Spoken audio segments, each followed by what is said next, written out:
Supreme court ने OBC आरक्षण के मुद्दे पर महाराष्ट्र सरकार को बड़ा झटका दिया है। सुप्रीम कोर्ट ने कहा कि महाराष्ट्र में स्थानीय निकायों के चुनाव में 27% ओबीसी आरक्षण लागू नहीं होगा। साथ ही सुप्रीम कोर्ट ने राज्य सरकार और राज्य चुनाव आयोग को राज्य पिछड़ा वर्ग आयोग की उस अंतरिम रिपोर्ट पर कार्रवाई नहीं करने का निर्देश दिया है, जिसमें स्थानीय निकायों के चुनाव में ओबीसी को 27% आरक्षण की सिफारिश की गई है। सुप्रीम कोर्ट में महाराष्ट्र में स्थानीय निकायों में ओबीसी आरक्षण संबंधी याचिकाओं पर काफी समय से सुनवाई चल रही थी।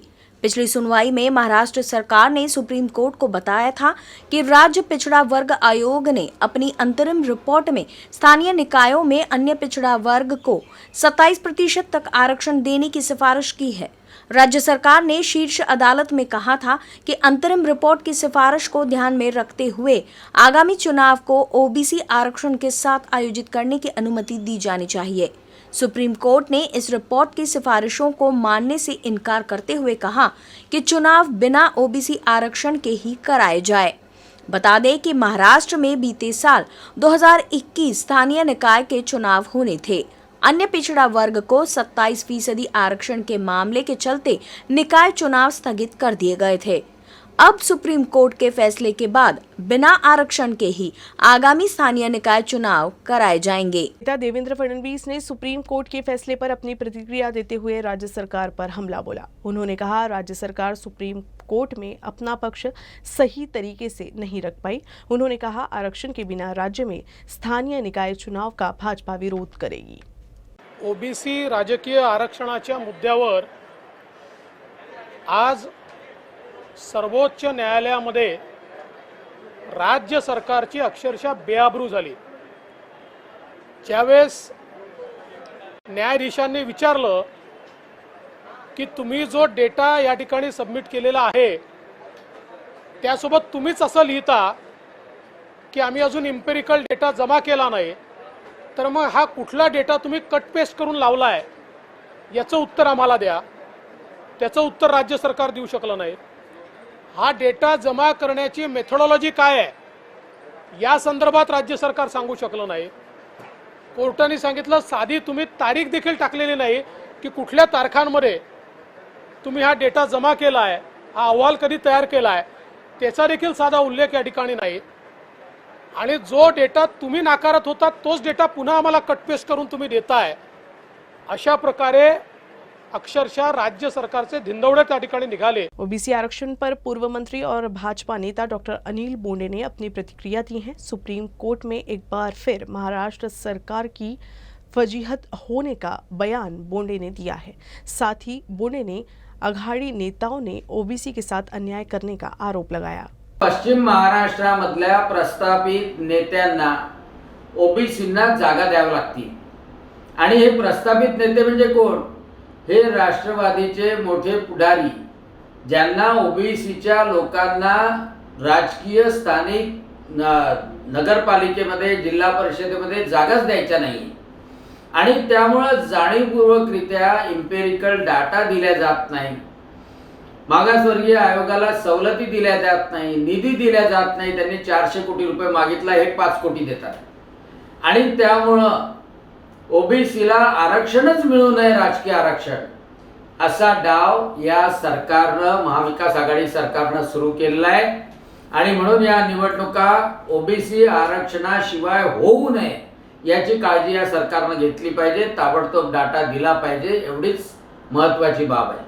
राज्य में विपक्ष को इस्तीफे की मांग करने का कोई नैतिक अधिकार नहीं है। उत्तर प्रदेश में गृह राज्य मंत्री के बेटे ने कार से कुचलकर किसानों की हत्या कर दी। नैतिकता के हिसाब से गृह राज्य मंत्री ने इस्तीफा क्यों नहीं दिया, ये सवाल पूछा है राज्य की महिला एवं बाल विकास मंत्री यशोमती ठाकुर ने। यशोमती ठाकुर गुरुवार को राज्य विधानमंडल के बजट सत्र के पहले दिन बोल रही थी। मला या गोष्टीचं आश्चर्य वाटतं आहे की आज अधिवेशनाचा पहिला दिवस आहे आणि नवाब मलिक साहेबांचा ते राजीनामा मागतायत विरोधी पक्षनेते। खरं त्यांना राजीनामा मागायचे नैतिक अधिकार नाही। उत्तर प्रदेशमध्ये एका राज्य होम मिनिस्टरच्या मुलांनी त्या ठिकाणी शेतकऱ्यांच्या अंगावर गाड्या धाडल्या होत्या, त्यांनी त्यांचा राजीनामा नाही मागितला। इथं दाऊदचा फोटो लावतायत ISIच्या लोकांना मध्य प्रदेशमध्ये संघ परिवारांचे जे मंडळी होते ते मदत करत होते किंवा तिथं काय झालं होतं, याचं काय झालं याचं उत्तर त्या ठिकाणी अजूनपर्यंत आलेलं नाही आहे. ही वस्तुस्थिती आहे. आणि 20 कोटी रुपये कोणाकडनं घेतले होते? इक्बाल मिर्चीकडनं 20 कोटी रुपये या ठिकाणी भाजपाने देणगी घेतली होती. मग त्यांचा संबंध कोणाशी होता? उगाचच इथं महाराष्ट्राचं नुकसान करण्यासाठी या सगळ्या गोष्टी करतायत. या मंडळींना सत्तेत येण्यासाठी हापापले आहेत आणि त्याच्यासाठी ते सगळं नियोजन आहे. जय हिंद. इसके अलावा यशोमती ठाकुर ने राज्यपाल भगत सिंह कोश्यारी पर भी निशाना साधा. उन्होंने कहा कि राज्य के राज्यपाल लगातार महाराष्ट्र का अपमान कर रहे हैं. राज्यपाल सातत्याने महाराष्ट्राचा अपमान करतायत. हे महाराष्ट्र बघते आहे. छत्रपती शिवाजी महाराजांबद्दल ते काय बोलले हे आपण सगळ्यांनी बघितलं. आणि आई सावित्रींबद्दल, महात्मा फुलेंबद्दल हे सगळं जर बोलत असतील तर हे कोणीच महाराष्ट्रामध्ये सहन करणार नाही. राज्यपालांना फक्त गोंधळ घालण्यामध्ये इंटरेस्ट आहे आणि त्यांना राष्ट्रपती राजवट लावायची आहे. सत्तेत येण्यासाठी ही सगळी धडपड. आणि राज्यपाल खरं कॉन्स्टिट्यूशनल हेड असतं. त्यांनी या ठिकाणी निपक्ष वागलं पाहिजे, पण ते एखादी बाजू घेऊन इथं बोलतायत. अमरावती मनपा आयुक्त पर स्याही फेंकने के मामले में विधायक रवि राणा के खिलाफ अदालत में गुरुवार को भी सुनवाई चली. इस संदर्भ में शुक्रवार को सुनवाई होगी. अमरावती मनपा आयुक्त प्रवीण आष्टीकर पर स्याही फेंकने के मामले में विधायक रवि राणा के खिलाफ मामला दर्ज है. रवि राणा के वकीलों ने 2 फरवरी को जिला एवं सत्र न्यायालय में अग्रिम जमानत याचिका दायर की थी. सत्ता पक्ष, पुलिस और रवि राणा के वकील एडवोकेट दीप मिश्रा ने बुधवार को और गुरुवार को इस मुद्दे पर बात की. गुरुवार को हुई सुनवाई में अमरावती की अदालत ने शुक्रवार 11 बजे रवि राणा की गिरफ्तारी से पहले जमानत पर फैसला करेगी, जिसकी जानकारी रवि राणा के वकील अधिवक्ता दीप मिश्रा ने दी है. काल दिनांक 2 फेब्रुवारीला आमदार रवि राणा यांचा जो अटकपूर्व जामीनचा अर्ज दाखल केला होता तो आज पोलिसांचे आणि सरकारी वकिलांच्या जबाबाकरिता तसेच त्याच्यावर सुनावणीकरिता ठेवण्यात आला होता. यामध्ये आज पोलिसांनी आणि सरकारी वकिलांनी जबाब दाखल केलेला आहे. परंतु सरकारी वकिलांनी न्यायालयास विनंती केली की हे प्रकरण उद्या सकाळी 11 वाजता सुनावणीला ठेवण्यात यावं आणि त्यांची सरकारी वकिलांची विनंती ग्राह्य धरून हे प्रकरण उद्या दिनांक 4 मार्चला सकाळी 11 वाजता सुनावणीकरिता ठेवण्यात आलेला आहे. हो, सरकारी वकिलांचाही से फाईल झालेला आहे आणि पोलिसांनी सुद्धा आपला से फाईल केलेला आहे. इव्हन जे तपास अधिकारी आहेत API राऊत आणि ACP श्री भरत गायकवाड हे दोन्ही सुद्धा प्रत्यक्ष न्यायालयामध्ये उपस्थित होते. सोयाबीन की वैश्विक मांग बढ़ने और उत्पादन के प्रभावित होने से बाजार में सोयाबीन की कीमत बढ़ने लगी है. अमरावती जिले में सोयाबीन की कीमत में इजाफा हुआ है. रूस यूक्रेन युद्ध के मद्देनज़र सोयाबीन के बाजारों में भी तेजी के बावजूद सरकार ने खाद्य तेल की कीमतों को नियंत्रित करने के लिए तेलहन के स्टॉक को सीमित करने का फैसला किया है. इसका असर बाजार में पड़ने के संकेत है.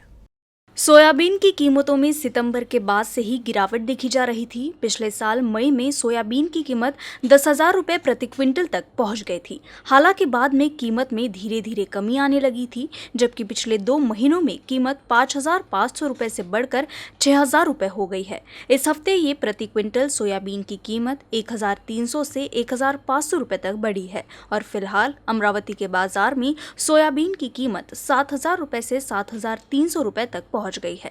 कच्चा सोयाबीन तेल 2 प्रमुख सोयाबीन उत्पादक देश अर्जेंटीना और ब्राजील से आयात किया जाता है. इसके अलावा अर्जेंटीना, रूस और यूक्रेन से सूरजमुखी के तेल का आयात होता है.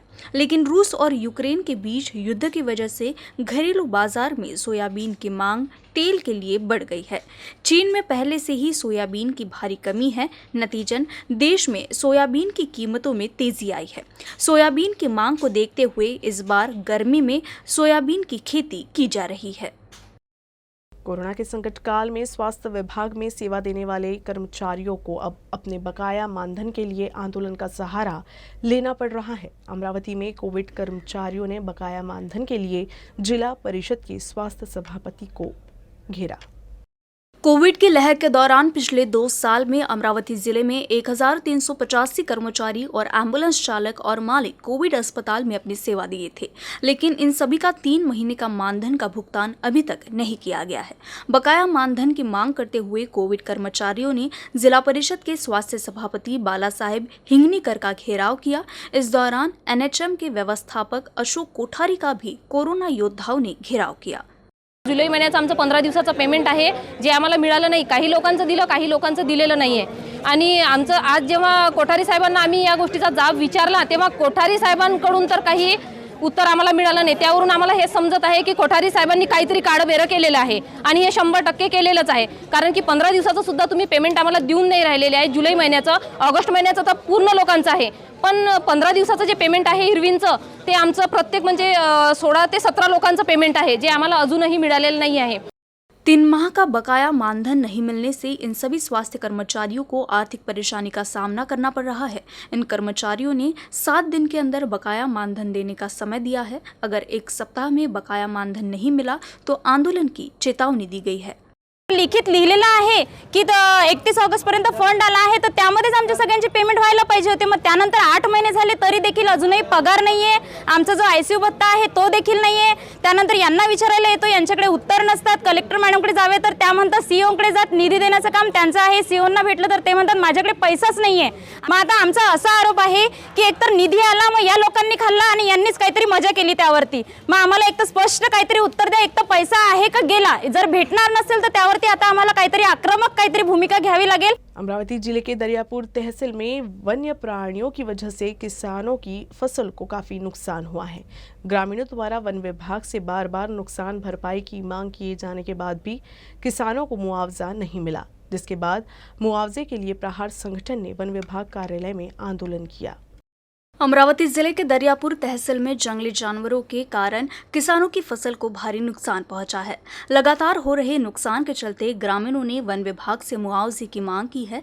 सरकार के नियमानुसार निरीक्षण के बाद 45 दिनों के भीतर हर्जाना देना जरूरी था। वन विभाग की ओर से मुआवजा देरी के चलते प्रहार ने आक्रामक रुख अख्तियार कर लिया। साल खत्म होने के बाद भी किसानों को कोई मदद नहीं मिलने पर प्रहार की ओर से वन कार्यालय में आंदोलन किया गया। वन विभाग के अधिकारियों के साथ चर्चा के बाद 15 दिनों के भीतर किसानों को मुआवजा देने का आश्वासन मिलने के बाद आंदोलन को वापस ले लिया गया था। इस आंदोलन के दौरान भारी पुलिस बल तैनात किया गया था ताकि कोई भी अप्रिय घटना न हो। शेतकऱ्यांचे गेल्या 1 वर्षांपासून शेतकऱ्यांना शेती पिकाच्या नुकसानीची अद्यापही वन विभागाच्या माध्यमातून नुकसान भरपाई मिळाली नाही। त्यामुळे आम्ही या संदर्भात 8 दिवसांपूर्वी संबंधित अधिकाऱ्यांना निवेदन सादर केले होते की 8 दिवसात जर तुम्ही शेतकऱ्यांच्या खात्यात ही रक्कम जमा केली नाही तर आम्ही या ठिकाणी आंदोलन करू। परंतु वन विभागाने या ठिकाणी कुठलीही आमच्या निवेदनावर दखल न घेत त्यांनी शेतकऱ्यांच्या खात्यात पैसे जमा केले नाही। त्यामुळे आज आम्ही प्रहार जनशक्ती पक्षाच्या वतीने या ठिकाणी आंदोलन केलेले आहे। या ठिकाणी पोलिसांचा मोठा बंदोबस्त सुद्धा या ठिकाणी लावण्यात आलेला होता। आज आंदोलन दरम्यान संबंधित अधिकाऱ्यांनी आम्हाला एक लेखी पत्र दिलेले आहे। येत्या 15 दिवसाच्या आत सर्व शेतकऱ्यांच्या खात्यात आम्ही पैसे जमा करू असे त्यांनी आम्हाला लेखी आश्वासन दिलेले आहे। त्यामुळे आम्ही सध्याच आंदोलन स्थगित केलेले आहे। जर येत्या 15 दिवसात शेतकऱ्यांच्या खात्यात ही रक्कम जमा झाली नाही तर आम्ही अमरावती येथे मोठ्या प्रमाणात हजारोच्या शेतकऱ्यांसह आम्ही त्या ठिकाणी आंदोलन करू। अमरावती जिले के वरुड़ तहसील में दोपहिया बाइक चोरी की घटना काफ़ी बढ़ गई है। इन चोरों को पकड़ने के लिए विशेष पथक भी तैयार किया गया है। इस पथक ने एक शातिर दोपहिया चोर को गिरफ्तार कर 13 मोटरसाइकिल जब्त किया है। अमरावती जिले में बाइक चोरी की घटना काफी बढ़ गई है। आए दिन बाइक चोरी के मामले सामने आ रहे हैं। इन चोरों को पकड़ने के लिए पुलिस अधीक्षक ने एक विशेष पथक तैयार किया है। ये पथक बाइक चोरों को पकड़ने के लिए बड़ी ही मुस्तैदी से काम कर रहा है। वरुड़ तहसील में पुलिस ने एक शातिर चोर को गिरफ्तार कर उसके पास से 13 बाइक जब्त की है। ये बाइक मध्य प्रदेश के बैतूल और अमरावती जिले के वरुड़ तहसील में मिली है। चोरी के बाद इन बाइक को बड़ी ही चालाकी से बेच दिया जाता था। पुलिस इस गिरोह में शामिल अन्य चोरों की भी तलाश कर रही है। महाराष्ट्र राज्य पिछड़ा वर्ग विद्युत कर्मचारी संघ की ओर से बुधवार को MSEDCL अंचल कार्यालय के सामने पिछड़ा वर्ग के कर्मचारियों की विविध समस्याओं के समाधान के लिए बैठक का आयोजन किया गया। इस दौरान कर्मचारियों के लंबित प्रश्नों पर चर्चा की गई। महावितरण में सीधी भर्ती प्रक्रिया लागू कर अनुबंध के आधार पर विद्युत सहायक, उपकेंद्र सहायक, लेखा सहायक, कार्यालय सहायक के पदों को भरा जा रहा है। संगठन की मुख्य मांग ये है कि इसे स्थायी रूप से भरा जाए। इसी तरह महावितरण में प्रमोशन के दौरान डिप्लोमा धारकों को लगातार प्रताड़ित किया जा रहा है। इसको लेकर एसोसिएशन के सदस्यों में खासा रोष है। महावितरण में तकनीकी कर्मचारियों के काम के घंटे तय होने के कारण तकनीकी कर्मचारी बहुत तनाव में रह रहे हैं। तकनीकी कर्मचारियों को अतिरिक्त कार्य के लिए कोई पारिश्रमिक नहीं मिलता है। महावितरण में मशीन ऑपरेटरों को बढ़ावा देने में लगातार अन्याय हो रहा है। उनके वेतनमान में अंतर को समाप्त किया जाना चाहिए। यूनियन में कंपनी पर कर्मचारियों का बीमा करने की जिम्मेदारी के बावजूद कर्मचारियों के वेतन से गलत तरीके से प्रीमियम वसूलने का भी आरोप लगाया है। इस अवसर पर एसके हनवटे, अरविंद बोंद्रे, रोशन बंसोड़, राहुल सांबरे, धनंजय दामोदर, हर्षपाल सावतकर आदि उपस्थित थे। महाराष्ट्र औद्योगिक विकास निगम के अमरावती क्षेत्रीय कार्यालय ने 1991 में यवतमाल में MIDC के लिए किसानों की भूमि का अधिग्रहण किया था, लेकिन सरकार ने अभी तक संबंधित किसानों को बड़ा हुआ मुआवजा नहीं दिया। 2017 में हाईकोर्ट के आदेश के बावजूद सरकार ने कोई कार्रवाई नहीं की। गुरुवार को यवतमाल के किसानों ने आखिरकार जब्ती के लिए अमरावती के क्षेत्रीय कार्यालय पहुंचे। इस बीच अधिकारियों ने सभी किसानों को 30 दिनों के भीतर भुगतान करने का लिखित आश्वासन दिया है। सरकार ने यवतमाल MIDC के लिए पुसद तहसील में किसानों की भूमि का अधिग्रहण किया। तत्कालीन नियमों के अनुसार किसानों को आर्थिक मुआवजा भी दिया जाता था, लेकिन इसके बाद भी किसान बड़ा हुआ मुआवजा लेने के लिए कोर्ट पहुंचे। 2017 में हाई कोर्ट ने भी फैसला सुनाया कि किसानों को बड़ा हुआ मुआवजा दिया जाए। हालांकि किसानों को औद्योगिक विकास निगम द्वारा लामबंद किया गया था। इसी मुद्दे को किसान सुदाम राठौर कोर्ट के आदेश को लेकर क्षेत्रीय कार्यालय पहुंचे। अधिकारियों की कुर्सी, सरकारी वाहन जब्त करने की मांग की। हालांकि क्षेत्रीय अधिकारी दिगंबर पारदी द्वारा सुदाम राठौर समेत शेष 6 किसानों को अगले 30 दिनों के भीतर मुआवजा देने का लिखित आश्वासन देने के बाद जब्ती की कार्रवाई रोक दी गई। मेलघाट टाइगर परियोजना अंतर्गत शिव प्रभु संस्था एवं शिव स्फूर्ति हनी द्वारा चूल्हे पर खावा बनाने वाली महिलाओं की आंखों की जांच कर 600 निःशुल्क चश्मों का वितरण किया गया। खादी ग्रामोद्योग आयोग और MSME मंत्रालय के तहत एक मान्यता प्राप्त प्रशिक्षण संस्था शिव प्रभु संस्थान ने जंगल में जलाऊ लकड़ी पर खावा पैदा करने वाली आदिवासी क्षेत्रों में महिलाओं की श्रम शक्ति को कम करने के लिए स्फूर्ति योजना के तहत एक क्लस्टर बनाया गया है। दुग्ध उत्पादक आदिवासियों और गवली महिलाओं को लाभ होना चाहिए और वन कर्मियों और स्थानीय लोगों के बीच वनों की कटाई के संघर्ष को रोकना चाहिए। इस उद्देश्य के लिए शिव स्फूर्ति फाउंडेशन द्वारा चिकलदरा तहसील के लिए शहद संग्रह और खावा उत्पादन परियोजना की स्थापना की गई है। केंद्र सरकार ने चूल्हे पर खाना बनाने वाली महिलाओं की आंखों से आंसू पोंछने के लिए वन विभाग द्वारा उज्ज्वला योजना के तहत गैस सिलेंडर बांटने की योजना बनाई है, लेकिन खावा के उत्पादन के लिए 50 लीटर दूध के लिए कम से कम 40 किलो जलाऊ लकड़ी लगती है। ये शिव प्रभु की एक पहल है जो दिन प्रतिदिन वनों की कटाई को रोकने के लिए एक पर्यावरण पूरक संगठन है। यही कारण है कि विभिन्न स्थानों पर मुफ्त चश्मा वितरण शिविर आयोजित किए गए हैं। महाशिवरात्रि के अवसर पर शाहपुर ग्राम पंचायत अंतर्गत आयोजित शिविर में 300 महिलाओं ने चश्मा वितरण का लाभ उठाया। स्थानीय लोगों ने इस पहल के लिए शिव प्रभु का आभार व्यक्त किया है। स्थानीय ग्राम पंचायत सदस्य, सरपंच और सामाजिक कार्यकर्ताओं ने इस प्रयास में मदद की। यहाँ ये उल्लेख करना उचित होगा कि संगठन का लक्ष्य नेत्र जांच शिविर में 1000 चश्मा वितरित करना है।